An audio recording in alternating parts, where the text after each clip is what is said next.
Welcome to Pindar Poetry. We hope you learned something new. You begin by making a copy and checking file type, so you can work non-destructively and preserve resolution. Once done, open the image in your editor and zoom to at least 200% so individual strokes are visible.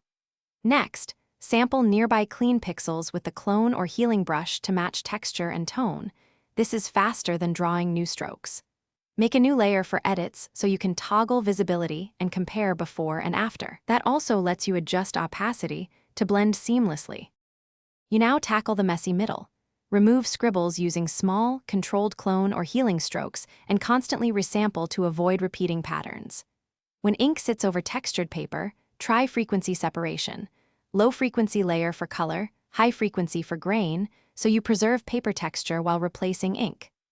Once a patch reads correctly, refine edges with a soft eraser and subtle dodge or burn to match shadows. Make sure to toggle the edit layer on and off often so you can see overall consistency. You finish by flattening a duplicate and inspecting the whole document at both 100% and smaller views to ensure fixes hold at reading distance.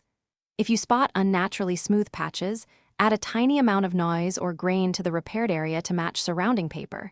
This hides healing artifacts. If text reconstruction is required, use a matching typeface and warp slightly to follow perspective.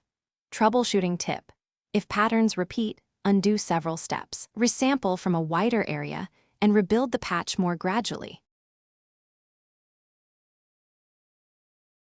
Thanks for watching.